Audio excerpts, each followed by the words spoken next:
Good evening, everyone. Thank you for joining us tonight. Really appreciate it. For those of you who don't know, I'm Jeff Sickinga, Executive Director of the Ashbrook Center. The Ashbrook Center, as many of you I'm sure know, is an educational center located at Ashland University in Ashland, Ohio. And our mission really is to educate our fellow Americans, whether those are students, teachers, or citizens, in the history and principles of this country, and we hope in the habits of reflection and choice that are necessary to perpetuate our republic. And as part of that mission, we really like to have conversations. We believe very profoundly that education is not simply about information and definitely not about indoctrination, but about discovering the truth.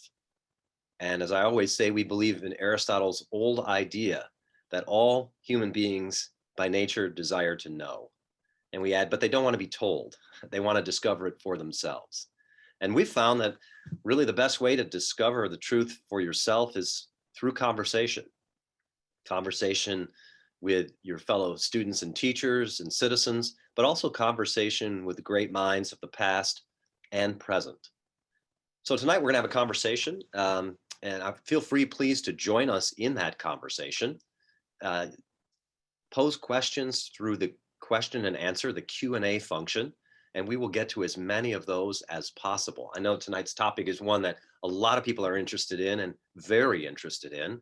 So we may have a lot of questions. I'll try to get to as many of those as possible. If we don't answer all of them or don't get to yours, I'm very sorry. I'll try, as I say, to get to as many as we can. Tonight, we're really fortunate to be joined by an expert in the United States Constitution, the US Supreme Court, and more broadly, American political thought and principles. Dr. Adam Carrington is a professor in the Department of Politics at Hillsdale College, as we say in Ohio, in that state to the north. My original home state. Adam was actually is a graduate with his bachelor's degree from Ashland University. He was an Ashbrook Scholar, one of our very finest, and who has gone on to do great things in the academy, went on to Baylor University and received his PhD there. And as I say, is now teaching at Hillsdale College. Adam teaches a wide and interesting variety of courses on American things. The Federalist Papers, he teaches a class, I think even this semester, on the US Constitution, American political thought, and classes like constitutional law. For Ashbrook, he's taught in our Masters of Arts in American History and Government program.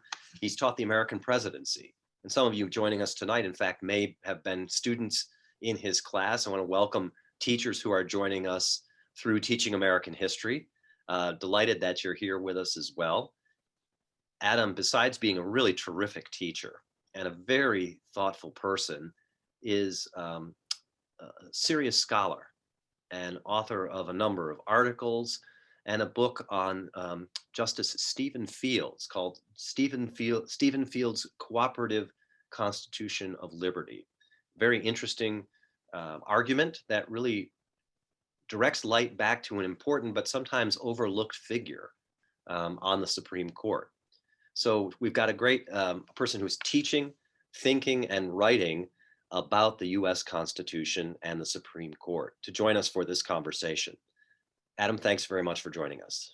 It's a pleasure to be here, and we'll see. I haven't been questioned by you since I was in your undergraduate classes, so I'm getting flashbacks already to bad papers I wrote that you made much better after commenting on. So, well, we'll see what we can do. I think the questions from our listeners are going to be pretty tough this evening too. As I say, I encourage those already starting to come in through the Q&A function, which is tremendous. Let me just, if I can get us started, we're talking about the Supreme Court preview tonight. What are we looking at for the court's term this year, which, as we know, starts in just a few weeks? What are the big issues, the big cases confronting the court? And are these issues, Adam, that are carrying over from last term, or is the court really starting anew with a blank slate for this term? Yeah, not all sessions of the court are created equal, at least as far as their interest to the general public. And this one certainly is going to have much more heightened interest, and already is garnering it, even with the court not starting yet. And I think a way to consider that is yes, there are cases that are carrying over from last term, not so much in that needs to be decided by the court, but that are carrying over in that they took on a docket from last term. And they're going to add even more cases as things go on here. So they did wrap up all the cases they said they were going to decide last time, but they previewed what this docket's going to look like by what they took on last term for this term.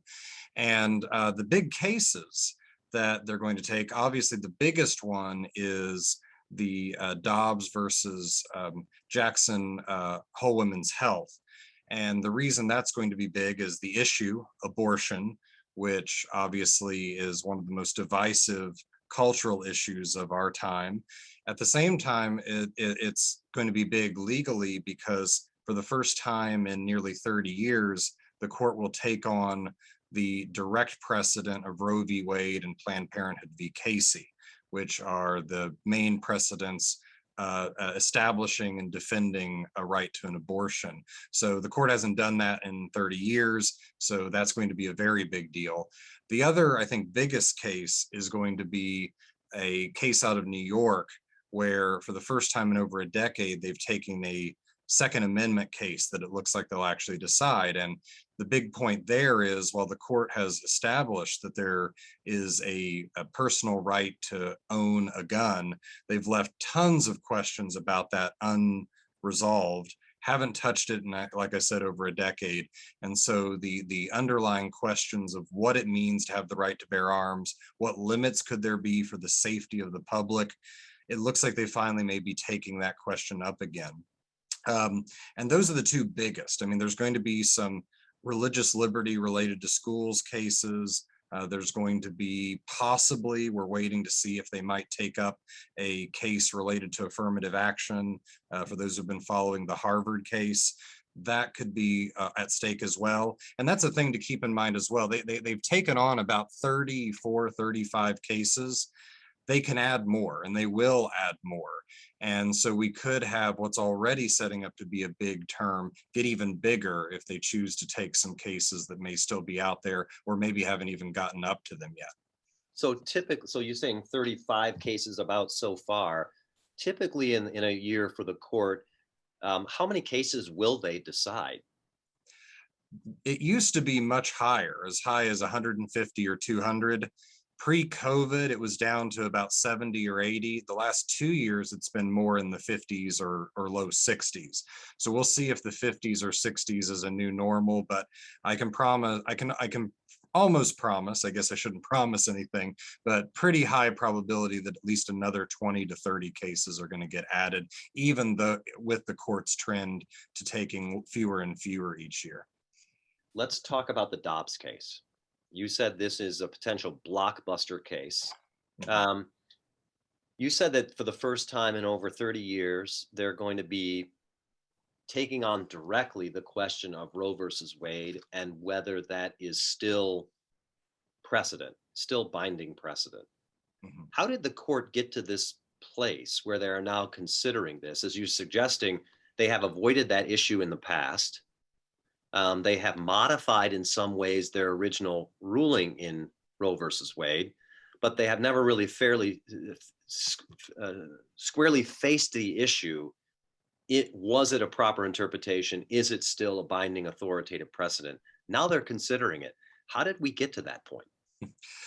I wish I could be a fly on the wall for the judicial deliberations to take this. So the rule is, and this is a court enforced rule, if 4 justices want to take a case, then the court takes it. And we don't know what 4 or more said so. And I think one thing that has changed, I think the reason the court was willing to take it up, if I can speculate, is one thing that's changed and one thing that stayed the same. One thing that's changed is there has been new justices on the court. And we only have about 4 of the 9 on record as to what they think about Roe v. Wade or its accompanying case Casey from 1992. And so where the court stands on this is more up in the air, whereas in the past, when most of the justices were on record, there seemed to be little reason for the court to revisit it. The other, though, is what stayed the same. As much as the court in Roe in 1973, and as much as the court in Planned Parenthood v. Casey in 1992 tried to settle the question of abortion and settle the parameters for, and very narrowly settle the parameters of what the public and the legislatures of the states could decide about these questions, it hasn't gone away.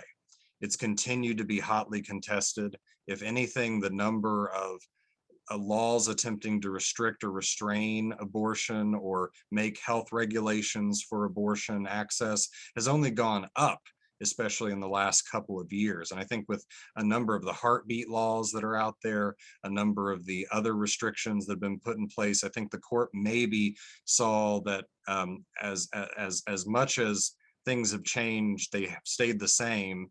And the increased rancor means that it hasn't been settled. They need maybe to revisit it for those kinds of reasons.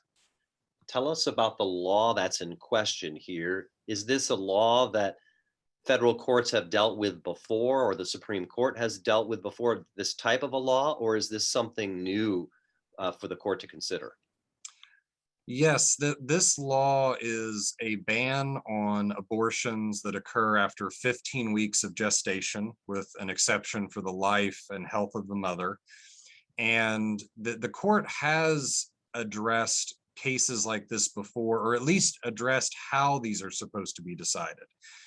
After Casey in 1992, they said, you cannot ban abortions pre-viability. Viability was the big line. In other words, the capacity of the unborn child to live outside the womb at that moment independently.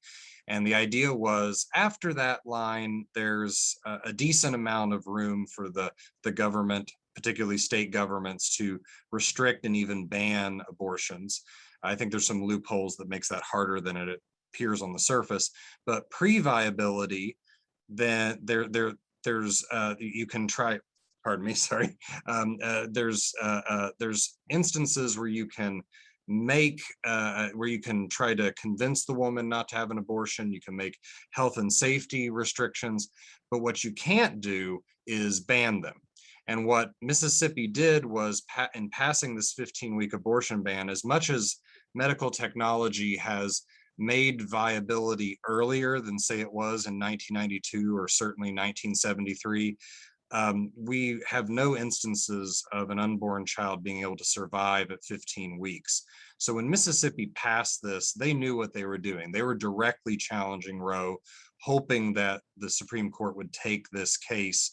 They're not the first, and that's also what's interesting and why I wish I was a fly on the wall. There was a raft of cases of laws like this that came out of its sister state, Alabama, that came out of Arkansas, that came out of Ohio, none of which, all of which were pre-viability bans, none of which made it to the Supreme Court. And what the lower courts have done is, looking at what the court said up until this point, they have always summarily struck down these laws, saying precedent doesn't allow it. So the fact that the court explicitly said, we want to revisit pre-viability abortions, is why we know that they're really revisiting the Casey and the Roe standards and doing something that, again, they haven't done in 30 years on, again, an issue that is very much alive in the public consciousness. So it could be a blockbuster, as you say, because they could be using this as an opportunity with new justices to actually reconsider Roe versus Wade itself. Mm-hmm. They could, though, am I right to think they could be up to something a little more limited, which is to say, maintain Roe or not address the issue of Roe versus Wade, but just address the issue of Casey versus Planned Parenthood in 92 and change the standard by which courts should decide if a law restricting abortion is constitutional or not. Could they go either way, or do you see them really here using this opportunity to reconsider Roe itself? I think that the two options you put out there are the two most likely. There's even a third, which could be they could just full-throatedly reaffirm Roe and Casey. That's a little hard to believe that they would full-throatedly do so and take up this case the way they have. That said, not only could they chip away at it, or chip away at Roe and Casey, or just redraw the lines. Maybe viability stops being the line, and they set up a new line like fetal pain or heartbeat, although that would be a very significant change. There's precedent for that. The interesting thing to consider is the relationship between Roe v. Wade and Planned Parenthood v. Casey. Casey did not merely uphold Roe v. Wade. It said we uphold the central holding of Roe v. Wade. Justice Scalia was not a fan of that sort of tweak of how one addresses precedent when he wrote his dissent in that case. But what they did is they said, we believe that Roe was right, that there is a fundamental constitutional right to terminate a pregnancy for a woman, but that right is not absolute. But we don't agree, one, with where the court in Roe placed that right. They switched the reasoning, and we could talk about that if people are interested, but they also switched the standards. It used to not be viability. There was a trimester framework where the pregnancy was broken into 3 trimesters, and the rules were different for what the government could do based on the trimester. I make that whole point to say there is a more moderate way where the court could say, we're going to uphold the central holding of Casey as Casey upheld the central holding of Roe, which would be you still have a right to an abortion, but the standards by which that's balanced with the state's interest in limiting abortion for the life of the unborn child or the health and safety of the mother, where the lines drawn get readjusted in a certain way. So yes, they could go, that would be significant in and of itself, but that's another direction that they very much could go. And if they're not wanting to go big, but they're wanting to do something, could be the direction. So there's these 3 different options. You said that 4 justices, I think, are on record with their views of Roe. We hear a lot about whenever new justices are confirmed, like Justice Barrett or Justice Kavanaugh, we hear a lot from the senators questioning them. What's your view of precedent? So you've talked about 2 precedents already, 2 cases that have been previously decided, Roe versus Wade and Planned Parenthood versus Casey. The justices on the Supreme Court now, including the new justices, what's your sense of their view of precedent? How binding is precedent? And a thing to consider here is there's sort of 2 things at play. One is the text of the law, in this case, the Constitution, but also statutory law, and the idea that we have the rule of law and how that interacts with precedent. And the argument for precedent is not that it's supposed to supersede the law as written, but that it is supposed to keep judges from imposing too much their own will on the text and having some sort of consistency to the law so that people can trust that the law is going to be applied consistently again between generations. And I think that the view of precedent, though, there's no constitutional rule on this. On that, I might be disagreeing with Justice Kavanaugh a bit. He said in his confirmation hearings that following precedent was part of the Article 3 duty of the judge. I'd say it's helpful under certain circumstances. But where they stand, I think, it varies. I think Justice Gorsuch probably has less respect or feels less bound by precedent if he thinks the decision was wrong. He's shown himself much bolder and in his willingness to overturn longer standing precedents. He had one contract clause case where he was the one dissenter, and I think would have put our contract clause jurisprudence back to about 1840 or so. That's going back a long ways. That's going back a very long ways. Justice Thomas is like that, and although he's one of the justices already on record as having an opinion on whether Roe was rightly decided, he thinks it wasn't. I think Justices Roberts and Kavanaugh are much more respectful of precedent and are much more worried about doing something if a precedent has been long standing. Barrett will have to see. She seems somewhere in between those two on the earliest signs, but there's so little of a paper trail that the one thing I look to is the courts had the chance to overturn a major precedent from 1990 last term, Oregon v. Smith, which has really set the standard for how to interpret the free exercise clause. And I won't belabor the details of that, but Justice Gorsuch, along with Alito and Thomas, were very eager to overturn that precedent and establish a new standard. Kavanaugh and Barrett write their own opinion, wherein they seem to say they thought Smith was wrongly decided, but said we're a little worried about what comes afterward. And so that's where I think, and now that still means they're willing to overturn precedent, but they might be a harder sell. You might have to make a higher standard for them than some of the other justices on this kind of question. So this is really interesting, because what you're saying then is both based on the facts of this case and the law in question and the various possibilities that the court could rule, at least three of those options, plus a mixture of views on precedent. Am I right to suggest that you're really suggesting there's really no way to know or predict how that case is going to come out? Oh, I definitely would not predict it. I mean, I've got some inclinations on it. I can't say that I've been a good predictor in sports or elections or Supreme Court decisions. So don't put any money on what I say. But yes, I think what complicates it with precedent is it's not simply a question of what you would have decided if you were the first court to take this on. And I think there's a divide among the justices that are most likely to be antagonistic to Roe and Casey as they were originally decided. And I think that division is between one group being Gorsuch, Alito, and Thomas, the other being Roberts, Barrett, and Kavanaugh, where not so much what they think about Roe. I think there could be some unanimity there based on a number of factors and a number of things they've written.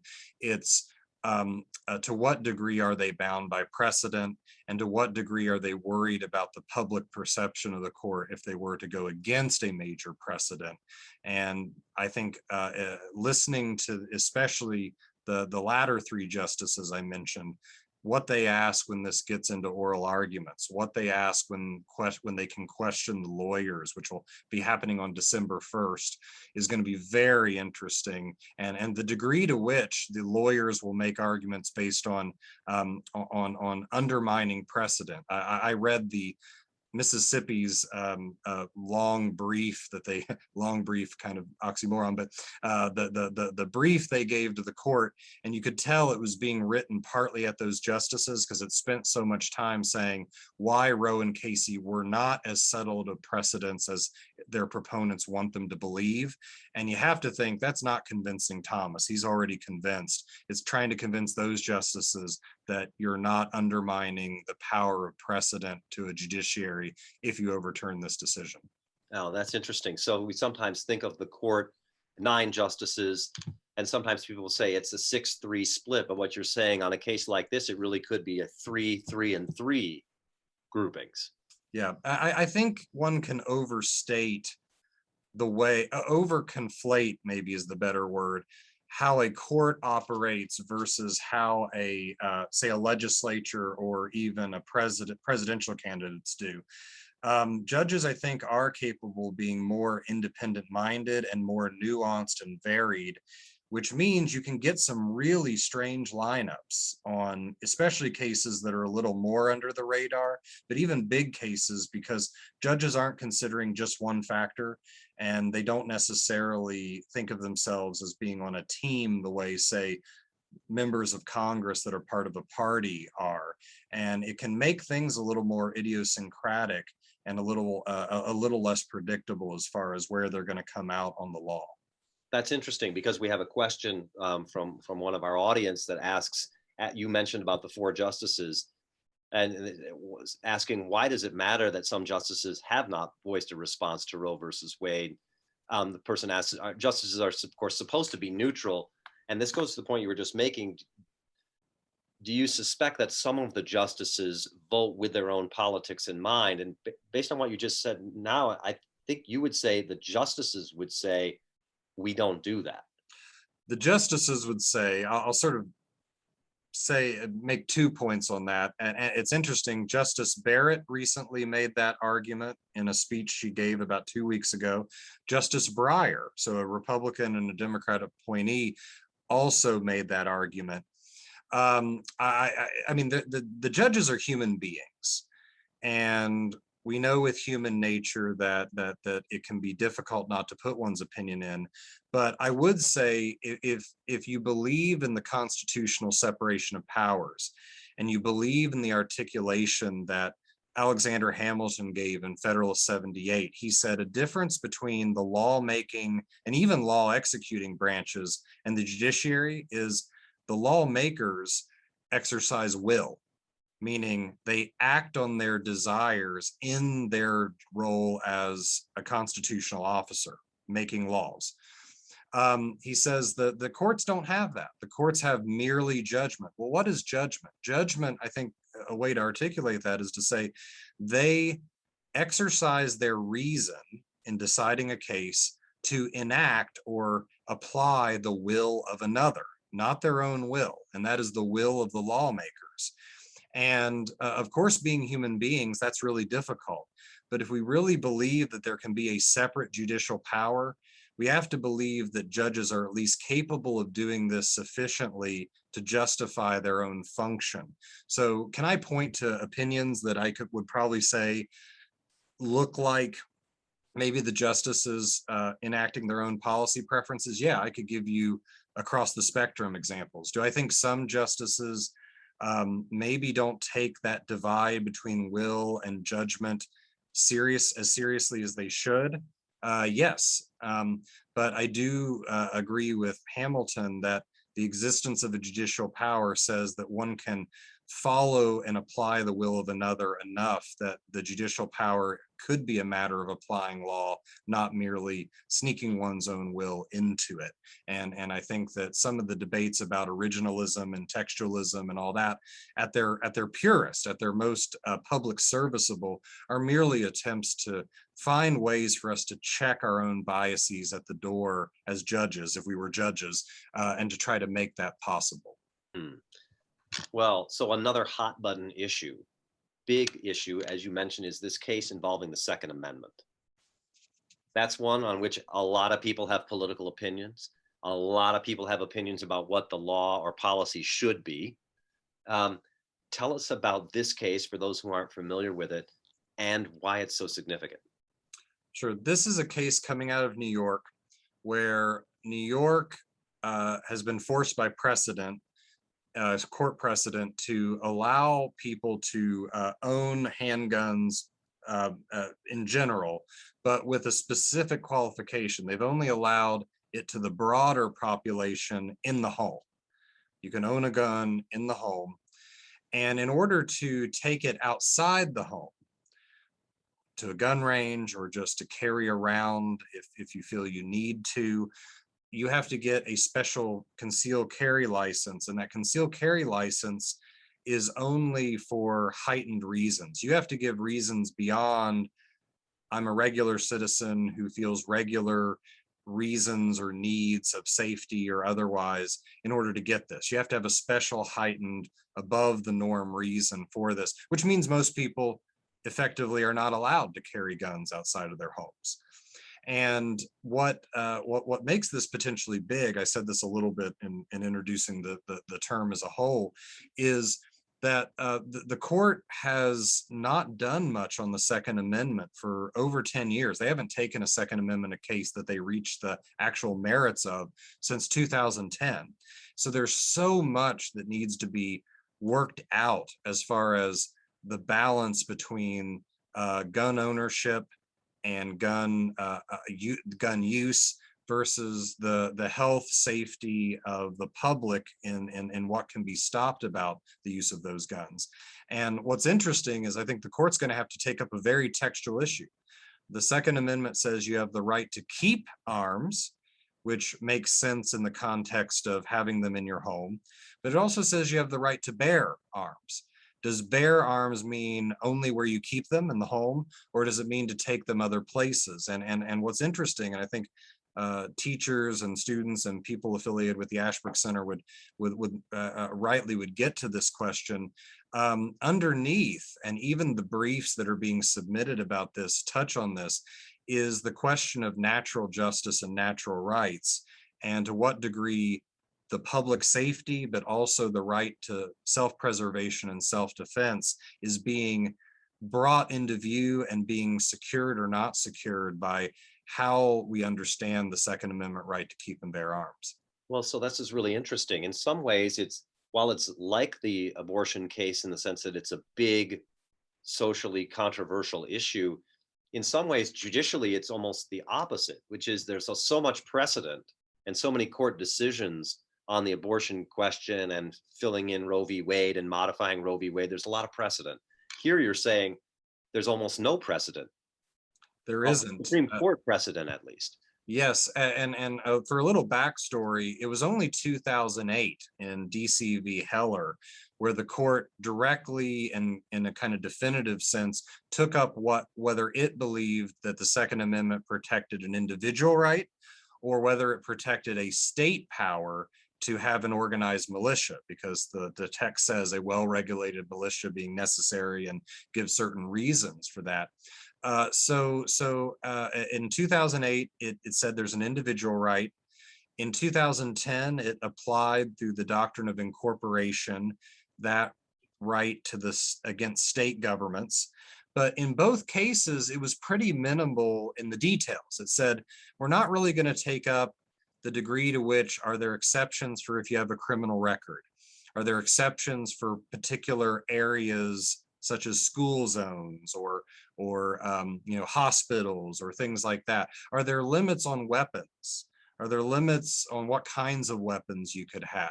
Are there limits on a whole host of regulations? They really didn't touch any of those. And what they said was, we're going to work this out through subsequent litigation, kind of how with free speech. Every year there's a free speech case where they're trying to hone and refine the limits and parameters of free speech. The idea in 2010 that most people thought was that's what they're going to start doing with the Second Amendment, and then crickets really from the Supreme Court. There's been no case where they've reached the merits since, and it's left, as some of the justices have complained in their particular side opinions, it's really left the state of this question very undecided. And I say that from both sides of the argument. Those who want fairly extensive protections of gun ownership don't feel they have a consistent standard to appeal to when laws are being passed or enforced. Those who really believe there are serious safety concerns for the public if gun ownership and operation is too loose, feel that they don't have a clarity on this from at least what will happen if they take this to court. So this is partly why this could be momentous, and it could be momentous because we could see which side of that divide is the court going to err more on the side of, more toward protections for gun owners or more for regulations for health and safety. So we really have a case now saying from 2008 and 2010, if I'm following you, that said, yes, you have a constitutional right to keep a handgun, a firearm in your house. Both the federal government can't violate that right, state and local governments can't violate that right. But what kind of gun, whether it can be outside the house, how it can be used, how it can be regulated, all of that, you're saying, has been left unresolved by the court. and it's been addressed by state laws, it's been addressed by local regulations, and to some extent, lower federal courts and state courts. What's the state of play? What's the basic, has there been a basic trend in cases that have come in front of state courts and lower federal courts on what kind of regulations are okay and what kind of regulations would be violating the Second Amendment rights? It's been a bit mixed, especially considering the standards. There's all sorts of review standards, and maybe I'll spare everyone all the details about how strictly or less strict they come at the courts have come at these laws. But if you see any kind of trend, it's more been to uphold most gun regulations. That has been, if you can find a trend, that's been the main one. And so the court sort of has two reasons to want to take this up based on that. One is, to the degree that there is disagreement, that's a problem because you want somewhat uniform application of the law among federal judges. And that's something the Supreme Court's very concerned with. The other is, if you do believe, as some of the justices on the current court have said, that the lower courts have not given enough deference or enough protection to the individual right to own a gun, that's the other thing you want in. And by the way, this doesn't mean that every single law has to be decided by the courts. But even if the court is going to say, we're going to give a lot of leeway to the states to regulate this, they need to at least say it. They've even refused to pass, to basically say this is beyond our power. They've just said nothing. And that's, I think, part of the problem. It's not that they need to settle every question. It's they need to define what they're willing, what they feel they need to settle for the Constitution's sake, and what they need to leave to the people's representatives at the state level and even the national level to a limited extent. Right. So this is really, as you say, going to set the entire framework for the way law and government and society approaches the regulation of firearms. Yes, and I think it will direct how the court continues to refine. It's not, so look not just for what they decide, read the opinion. You should always read the opinion rather than take people's word for what the reasoning is. But read the opinion to see what's the principles on which they make their decision, because that will be a bit of a direction for how they will see a whole host of other potential particular questions that could come up as well, in as far as defining this right. I mean, that's something I do love about the courts, is on one hand, they can be very philosophical in the sense of they have to really burrow down to fundamental questions about law and justice and the Constitution. On the second, they have to be, on the other hand, they have to be eminently practical. They're deciding a particular case involving real people with real issues and real facts, and that meeting of the universal, the particular, that meeting of the theoretical and the practical is something I think is helpful. We shouldn't make too much of courts, but it's also they're not bad dialogue partners for regular citizens, and I think sometimes underutilized in that sense. We sometimes just let them make the decision rather than thinking alongside and with them. Yeah, that's a really great point, really important point, right? That interpreting the Constitution is not just the job of the Supreme Court, but really all of our jobs, state legislatures and citizens included. That's a really, really important point for us to remember. Let me ask you about other cases, because we've only talked about two. These are big ones. You said they've taken 34 or 35 cases so far. What are some other ones, and maybe some ones that we've a lot of us, and I'm sure some of the folks out there who are teaching these cases or thinking about these cases may have at least heard of these two cases and the issues they raise. Are there other cases that the court has taken or you expect it to take that might even be flying under the radar a little bit, but could be really important? Yeah, well, I know we have a lot of educators possibly on looking at this, given all the great work the Ashbrook Center does with teachers and with education just beyond the classroom at Ashland, and that is Carson v. Macon. This is out of Maine, And you asked if there was any issues left over from last term. There aren't cases, but there's certainly things that seem to be building momentum.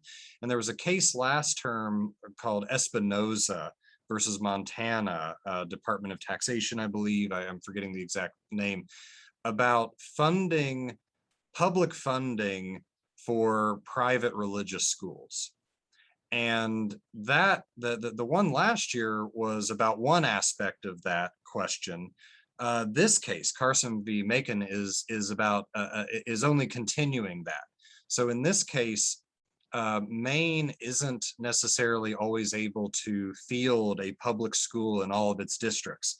So it's come up with either accrediting or permitting public school funding status to certain private schools, or giving tuition money to parents to go to private schools where, you know, those options are limited or don't exist. There's a limit to that, though. They're not allowed to go to what are called sectarian schools, meaning so they're allowed to go to private schools, but not private religious schools. And so the lawsuit here is going to be about whether that is unconstitutional, whether that violates the Establishment Clause or even the Free Exercise Clause. And it's going to get to a more fundamental question, which is, from the court's perspective, how do we look at and treat organizations with a religious mission and focus? Do we look at them, do we treat them neutrally compared to non-religious ones when funding is being offered? Do we separate them off and say we can only fund or give cognizance to the non-sectarian ones, secular ones? And this has been an ongoing question. And so the interplay of the future of education funding and the future of its understanding of what the place of religion is on these kind of questions is that conversation is going to continue with this case as it carries over the question that Espinoza asked. And for those who have been paying attention for a long time, even the school voucher cases going back 20 years has asked. It's really interesting because you have some folks on the court who might say, if Maine allows government funds to go to a private religious school, or go to parents who take it to a private religious school, they might argue that violates the Establishment Clause because government is funding religion. On the other hand, you might have justices who say, if you don't allow that, you're actually impinging on people's free exercise of religion. Yeah, if you want to get how dizzying the lack of consensus there is on this and on the court, I mean, society maybe too, read, and I apologize, I'm blanking on the name of the case right now, the Blandenburg Cross or the Bradensburg Cross, the Maryland Cross case from just 2 or 3 years ago. There were, I think, 7 different opinions written by the 9 justices, and they were all over the map on first the question of are there any acceptable religious like symbols. That was 7-2, saying there could be. But if you look at those 7 justices that all agreed on the outcome, wide variety of how to look at the role of religion in the public sphere that I could not make a consensus out of.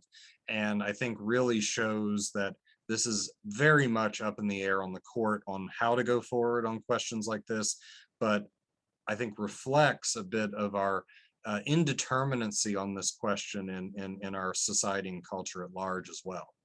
That's really interesting, because I was thinking of religious liberty cases, which have been, as you know, been on people's minds, and as the court has taken a number of religious liberty and free exercise of religion cases.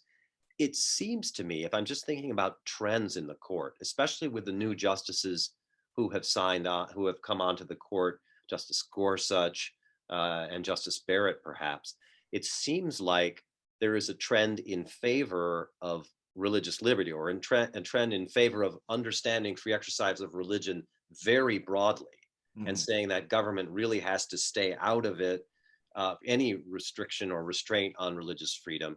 I know that view didn't quite prevail last term in the Philadelphia case, but it seems like that trend is moving that way on the court. Am I right in that, or is that not correct? Am I missing something? I think you bring up a good, helpful distinction. Of course, if you read your First Amendment, there's two religion clauses. There's the Establishment Clause and the Free Exercise Clause. Where I think there's confusion are public displays or public funding of religion, or things that have some attachment to religion. There's not a lot of agreement on that. On the other hand, I think you're right that as far as the free exercise of religion by individuals or private groups, the trend is much more in favor of religious liberty. It's rare that they've lost. In fact, I'd say in the Philadelphia case, they didn't so much lose as they didn't get as big a win as they wanted. In Philadelphia, the Fulton case, the court said, actually, Philadelphia, you mistreated this Roman Catholic adoption agency by not giving them a new contract to participate in adoption. They didn't, though, give as broad a reasoning that gives as much sort of help to future litigants as one would hope. But I think even Masterpiece Cake Shop in a limited degree, a number of the other cases that have come up, I think it is true that religious liberty claims have done very well. It's more religious displays of religion, public prayers at public events, and crosses on public land. Those are the things where I think there's more of a confusion. But no, I think you're right to say religious liberty claims have been pretty robustly won. And if you look at someone like Gorsuch, he has been very strong, one of the stronger defenders of religious liberty on the court as far as what he thinks should be done as far as those cases go. So yes, I would make a distinction there between establishment and free exercise issues. That's very interesting. Are there any other cases that you're thinking about now, or you're seeing perhaps coming, that involve other important issues like the power of the president? We saw Trump versus Hawaii, whether the president, his power to restrict or prevent immigration or travel from various countries into the United States. Mm-hmm. Are there cases involving the powers of Congress or the presidency in this term that you think could be important, or is the court avoiding that issue so far? There haven't been, I think, any game changer level cases on that yet. Now we'll see. They're going to take on more cases, and that could be the what's going on. There are a couple small cases related to the bureaucracy, as far as to what degree the court is going to hold bureaucrats to account for properly following the law as written by the legislature, but none of by Congress in particular, but nothing, I think, really big on that radar yet. But that could change. That could be a difference because, for example, President Biden has been recently firing a number of President Trump appointees that were chosen for a term of office. And the court has been trending, as far as trends, more and more to uphold the unilateral executive power to control executive type offices, including hiring and firing. Well, mostly firing. And so I could see one of these people being fired suing and it quickly getting to the Supreme Court, maybe even this term, although that'd be a little quick, where the question continues to be the control the executive can have over the executive branch. And the court has been trending toward, in a number of cases, siding with the president's more unilateral power and more unilateral control. So we'll see. The other big case might be, and I mentioned this, is the Harvard case where Asian Americans who were denied access or didn't get into Harvard claimed it was because, from some things that have come out, because the Harvard was trying to get a kind of racial balance in their incoming class and that they were unfairly excluded. That would be one to watch because I could see the court questioning for the first time since 2003 the status of affirmative action as well, which could have massive implications. But they haven't taken that case, but they asked for the federal government's opinion on it, which is kind of often a precursor to them taking that case. So keep your eyes on whether they grant that one as well. That would be a huge, huge case. You mentioned that judges are human beings. They read the news, that they're part of this American society that we all live in. The members of the court, the new members of the court in particular, they spend a lot of time together, these 9 people. They hear arguments together, they read each other's writings, they have a conference where nobody else is in the room except them and discussing. It's really almost unheard of. You don't see that in the executive branch, which is big and sprawling. You don't see it in Congress, which is 435 members. These people can be a tight-knit group of people who have to really live in some ways with each other. Just watching the people on the court and looking at the court's writings and the decisions it's making, what effect are some of the new justices having on the court? And again, I'd love to be on the inside because they're so tight-lipped about this. But I think some of the movement, one has been, there's been a more pronounced shift in what kinds of arguments get the first and most serious attention for a majority.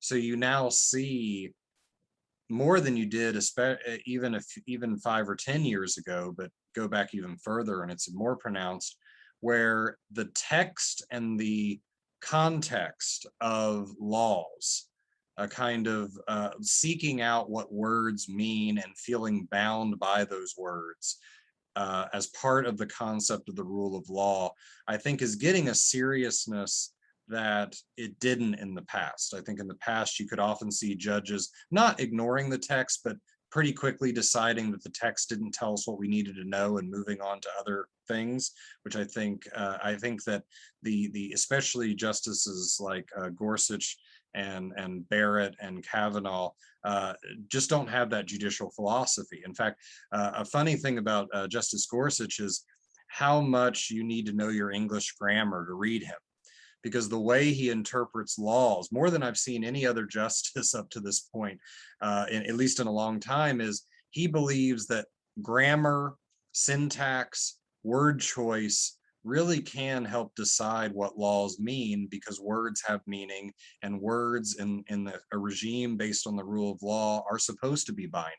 Now, I'm not saying that he always gets it right, but it's interesting that that is a focus, and that has changed the focus of litigants before the court.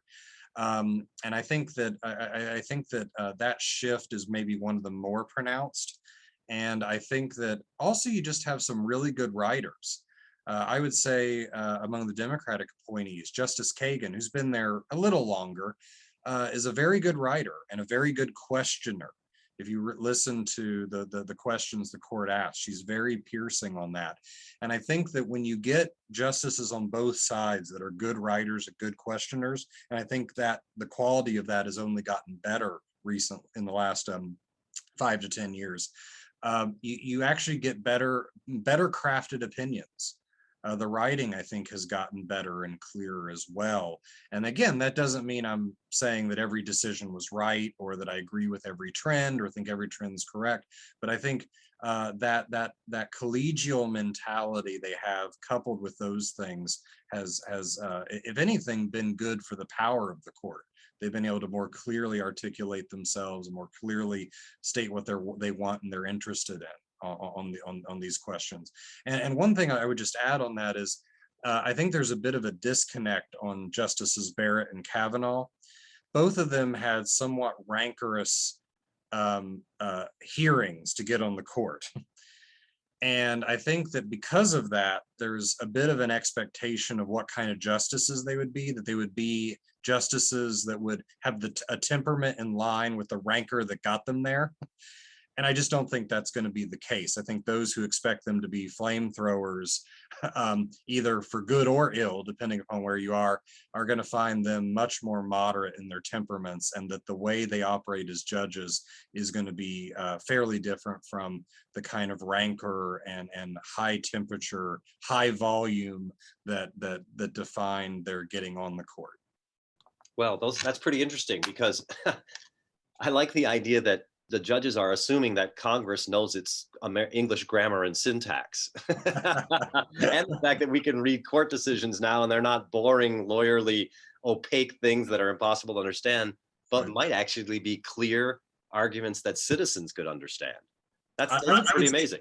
yeah, I would say don't be too intimidated by Supreme Court opinions.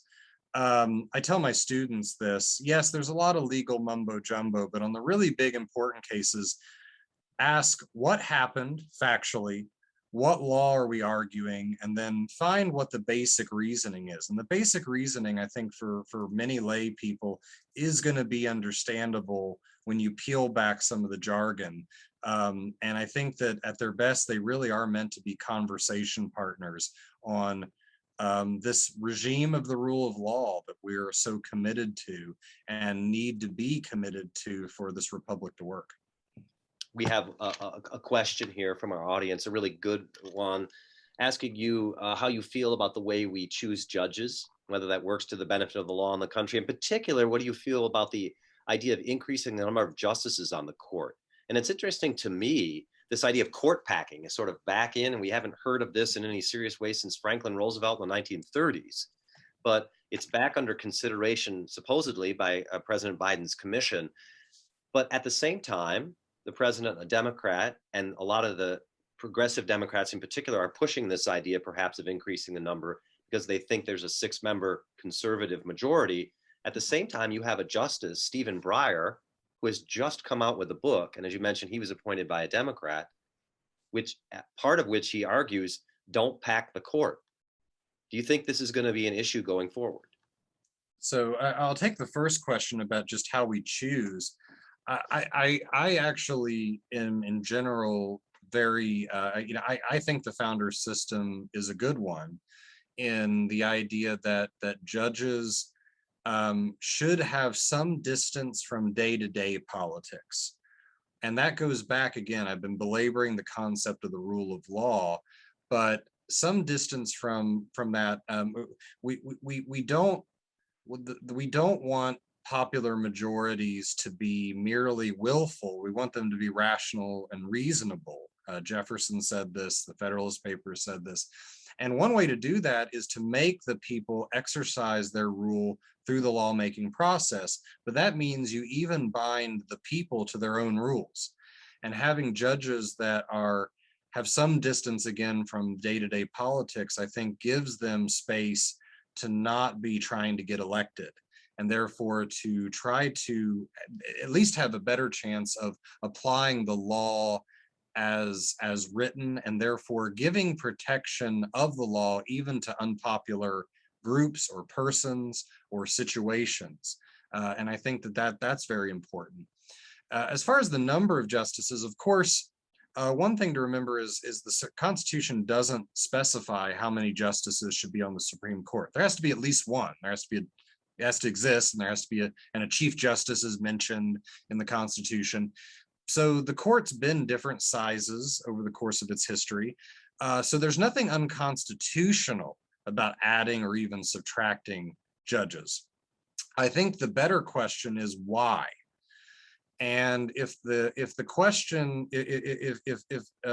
President Biden or whoever else may be thinking about this can make an argument that we don't have enough justices to take on the caseload, and therefore to dispense justice the way a court is supposed to, or if there is some other problem looking over the circuits because judges, Supreme Court justices will make certain decisions about particular circuits, sub-judicial units of the United States.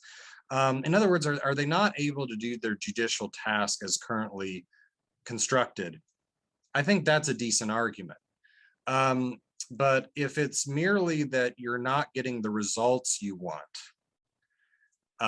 if it's merely because you don't like the judicial philosophy of what you perceive to be a majority of the court, in some ways, I think that while not undermining the letter of the Constitution, undermines the spirit that exists in why we want a separate judicial power for some of the reasons that I mentioned before related to Federalist 78. So I haven't seen a good argument so far based on the incapacity of the court. Maybe they could argue, like I said before, they're deciding too few cases and more cases would be an issue. Although I would say the other thing is, how big do you get and lose the collegiality and the deliberative process as well? So that's where I think you need to discern better and worse arguments for that in deciding what is a perfectly constitutional question, the size of the Supreme Court. Oh, thank you very much, Adam. Boy, our time has flown by. Really appreciate you taking the time to come back, be with us here at Ashland and at Ashbrook. Thank you so much. I appreciate all the great work you're doing there, teaching the students at Hillsdale College. Want to thank you all also for joining us. Really appreciate you taking the time to be in this conversation with us on looking forward to 2 or 3 or several really important cases for the Supreme Court to decide, and thinking more broadly, as Adam said, about the importance of the court in our constitutional system and the importance for all of us as citizens to think about the meaning of our Constitution. If you are interested, this has been recorded. We will be sending all of you a link to the recording of this. Please share it with your friends, your family, your colleagues, children, grandchildren, students. Love to have you get this out there. This has been really interesting and thoughtful, looking forward to what's going to be a very important Supreme Court term. Thank you all for joining us. If you want to know more about the Ashbrook Center, our website, ashbrook.org, has all the information you need. Adam, thank you for joining us, and thank you all. Have a good evening.